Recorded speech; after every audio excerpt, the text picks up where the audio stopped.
Mapagpalang araw po sa ating lahat. Ako si Godfrey Quizon and this is my devotion for today, March 9.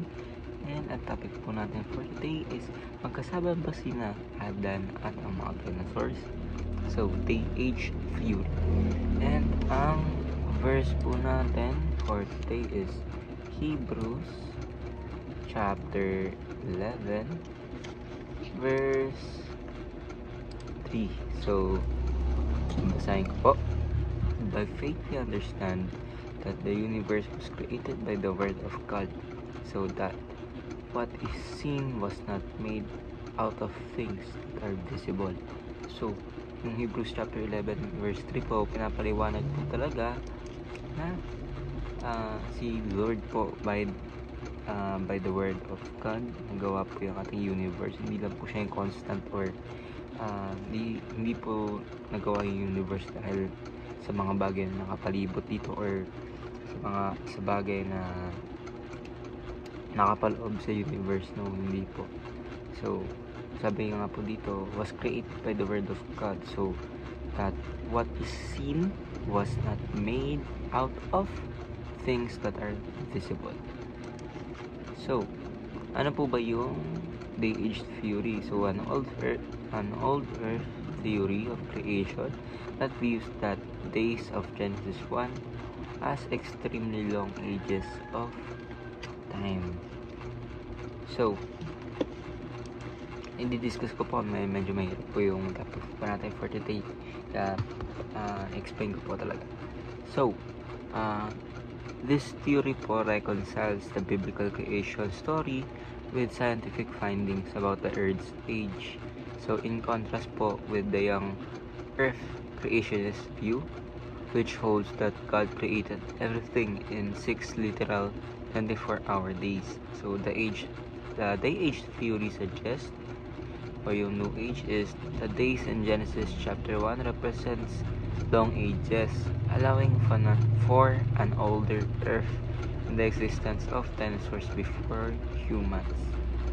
So, creation and yung day-age theory din po daw is creation happened progressively over time, meaning Adam and Eve did not coexist with dinosaurs.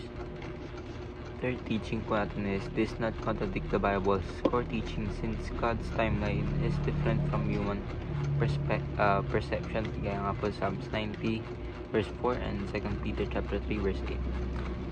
So, compare po natin yung old earth sa young earth. So, the devotion presents yung devotion po natin ngayon, two possible views about how God created the universe. First is yung old earth view, is the days in Genesis chapter 1 represents long ages. Diba nga po ginawa ni Lord ng 7 days yung buong universe sa Genesis chapter 1. So, sasabi po dito sa old earth view is Genesis chapter 1 represents long ages. Ibig sabihin yung kada araw hindi daw po katumbas ng 24 hours, kundi mas matagal pa. So, the earth is billions of years old. Dinosaurs existed long before humans. So, dito naman po sa young earth view is the days in Genesis 1 are literal 24-hour periods, and the earth is about 6,000 and 10,000 years old, and dinosaurs and humans coexisted. So application teaching po natin is possible na God could have created the universe over time, and God could have created the universe instantly. So ayun po yung dalawa na pinagbabasihan po natin. Kayo po na bahala kung ano po yung sa inyo. And God created a literal Adam and Eve.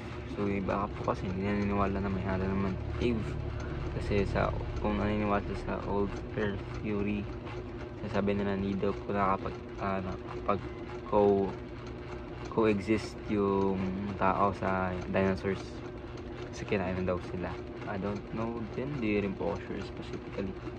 Ganun. So, application po natin for today is believe in the literal Adam. Ibig sabihin whether accept an old earth or young earth, Adam was a real person, not just a metaphor. Second application po natin for today is believe to the doctrine of original sin. Adam's sin led to humanity's fall, which is why we need salvation po. So, third application is believe in Christ's redemptive work. So, regardless po of creation timeline, Jesus' death and resurrection remains central to our faith. So, saan po ba tayo dapat talaga mag-focus? Maraming bagay pa po. And of course, dito is kayo na po bahala na magkaroon po ng sariling interpretation or sariling paniniwala about dito kung young earth or new earth po kayo. So, ako po si Godfrey Quizon and this is my devotion for today, March 9. Sana po ay marami kayong tutunan. Ayun po ay God bless.